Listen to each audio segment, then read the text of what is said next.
And on our Sunday auction, we're so privileged and so happy to present the collection of Bernice Millman, whose book has finally been published. As she points out, at 94 years of age, I finally got my book published, so now I'm ready to sell my collection. She has been researching and studying the Kamkins doll, a very small niche market. Everyone will agree with that, but fascinating. And I'm going to tell you the reason that that is the case. You know, if you've been watching my videos, that I've become really intrigued lately with the notion that we somehow get in our mind that if there's someone's a famous collector, like I think I talked about Jameau last time, and I now just talked to you about Steiner, and now I'm going to talk to you about Kamkins. We just think that, oh, they must have been making dolls forever and ever and ever and on and on. When in actuality, for most of them, the lifespan of them as a doll maker was not long at all. For Steiner, as we talked about, the period of his actually making dolls was about a 15-year period, of which, during that time, he was really not even involved in the business a good part of the time. He was during the maybe 1875 to 1880, and then again for 1 year in 1889, and other than that, he kind of stepped back in the background. How did all of these extraordinary dolls come about in that short period of time? Émile Jameau was the same thing.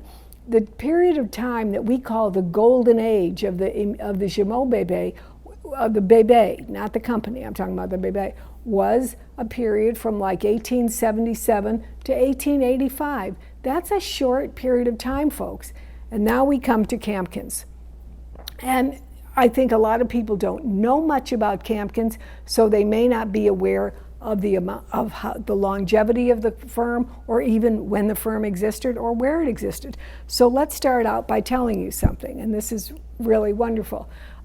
Bernice, when we start talking about American dolls, we change our whole perception of the world of dolls and how it entered. And you've really got to look back on it. You've got to look at history, because you've got to see that American dolls came along and were able to flourish because of things that were happening, changes in the world at the time.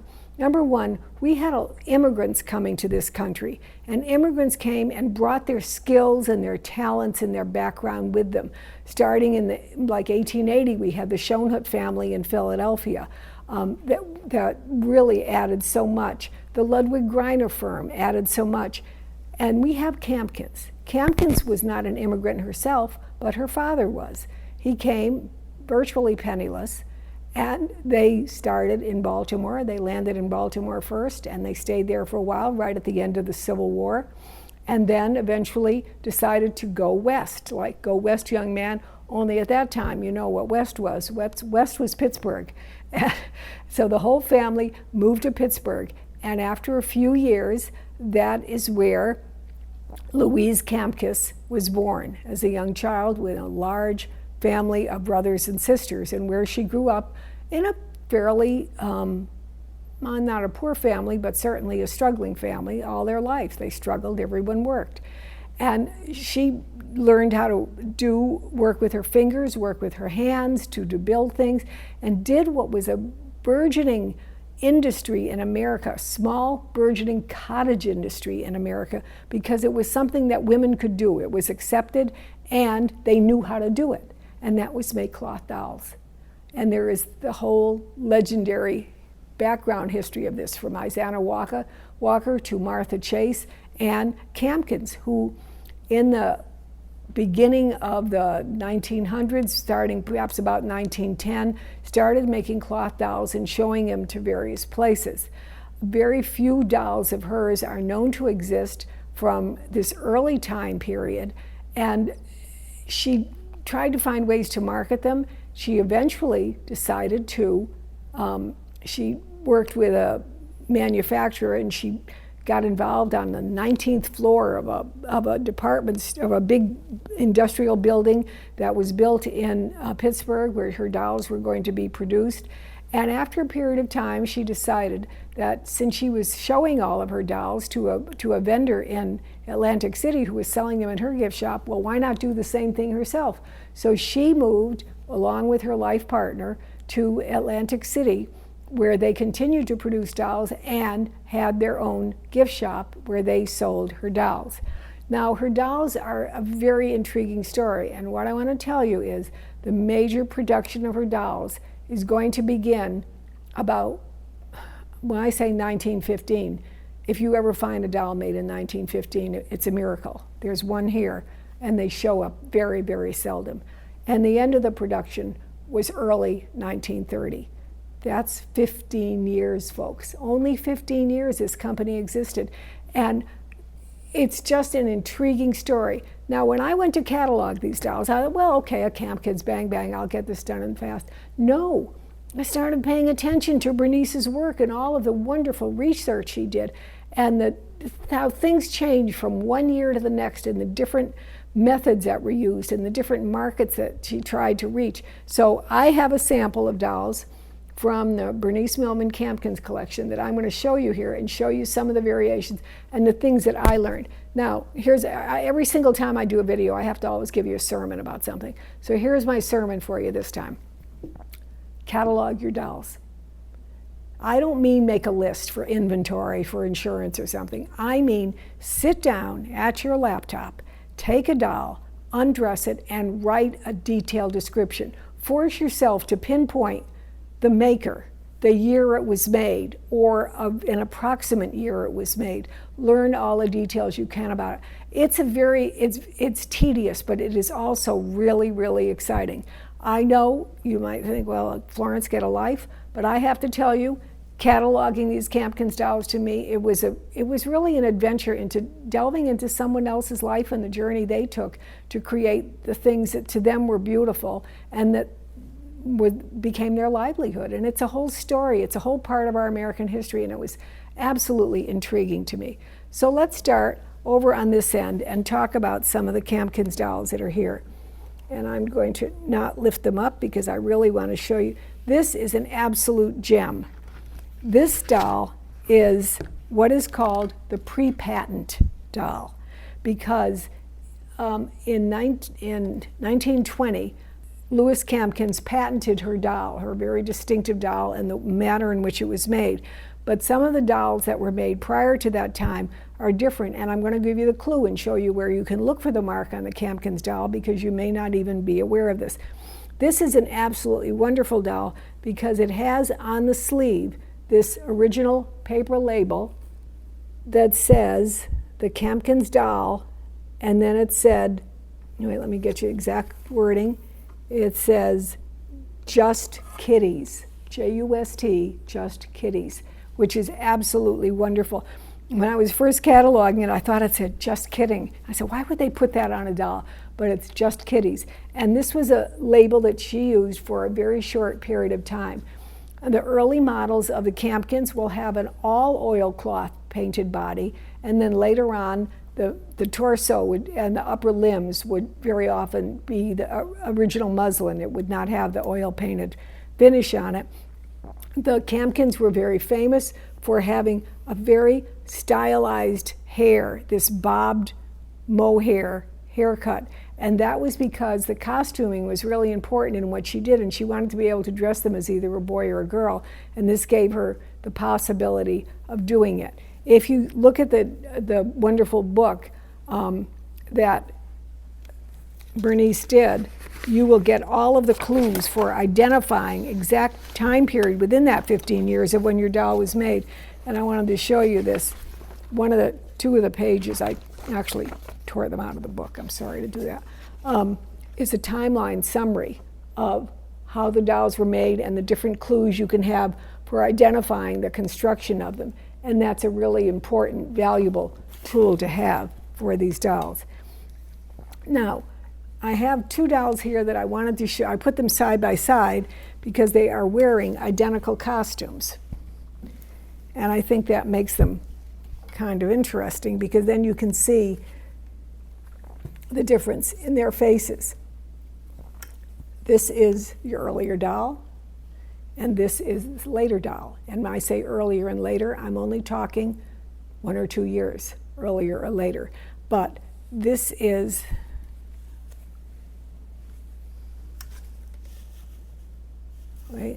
okay. I'm going to turn this around, and this is the early mark that you find on a Kamkins before the doll was patented.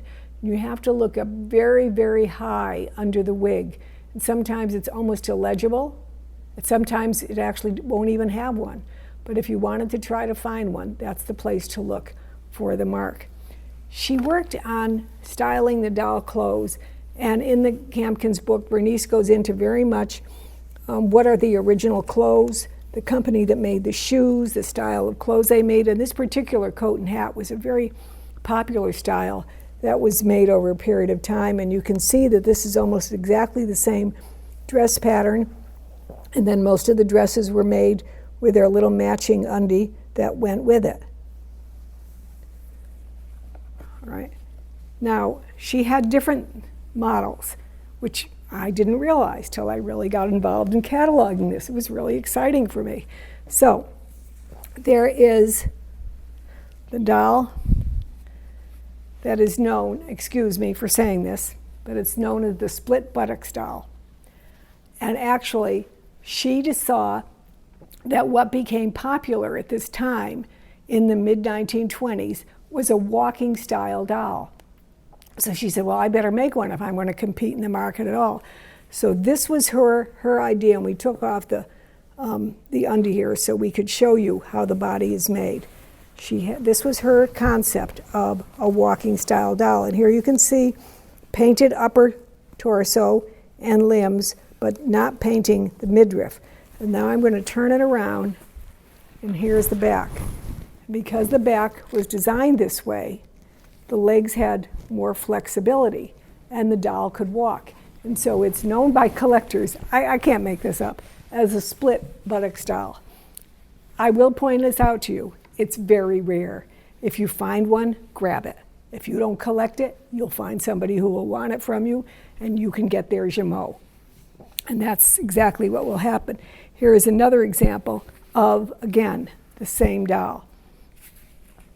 This doll now has a mark on the back of the head as well. And I want to show you this one because this now has the patent date mark on it. So if you're wanting to date the dolls, then this is a post-1920 patent date doll. So whereas the girl right here in the little blue coat became the standard Kamkins, it was the one that probably 90% of the dolls that were sold were this model with this type of body, with this type of face. It had little stitch jointing at the hips and what are called flap jointing at the shoulders, which is like there was just a little tab at the shoulders so the arms could go up and down. And that was the classic one. But Bernice, in all of her years of searching, managed to come up with some really rare examples of dolls that you'll very, very seldom ever find any of these models. At one point, again, Louise Kamkins, always trying to find new avenues or new markets or something, she would look at what was selling, and she saw that baby dolls were popular. So she designed her baby doll. And we have an example of the little doll with her formed legs and feet that are entirely different and designed in like a baby sitting position. A very, very rare doll to find. Another example is this early doll with the straight hair, smaller eyes, as you can see, and the all oil painted body. And please look at the arms. As you can see, these are disc jointed, and the legs are the same.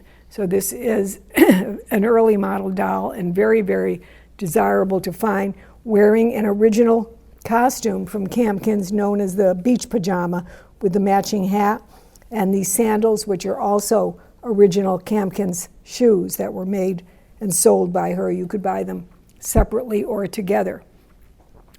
At the very end of her production, she no longer wanted to be marking the dolls and writing at the top of the head, so they came up with a cost saving of making a little red paper label that they would put on the chest of the doll. Most of them have worn away. This is the little doll's costume right here, which he's holding, so you can see the paper label on his chest. And these are original sandals from the Kamkins company. They're specialty sandals made for them by the Breitling Shoe Company, a very specialty type of shoe made only for them. Another example of a rare Kamkins doll, as you can see, curly top. Seems to be the only one that's known, and it is known that Kamkins would make things on exclusive or on a commission basis. Perhaps someone wanted to have a doll that looked a bit like their own child or something. So this is totally original, but this rare curly top model. Another rarity that is in the Millman collection, but I forgot to bring it out, painted brown eyes. And that is also in her collection. Most of the eyes, as you see here, are blue, but if you ever find a pair with painted brown eyes, that would be a very rare example. This is a very early doll. This is, I call it the Pittsburgh doll. It dates back to early experimental dolls in Pittsburgh. The body is completely oil painted all over. It has the early hip jointing, the disc jointing on the arms, very plump limbs, and painted hair. And now I'm going to turn and show you the profile of the head.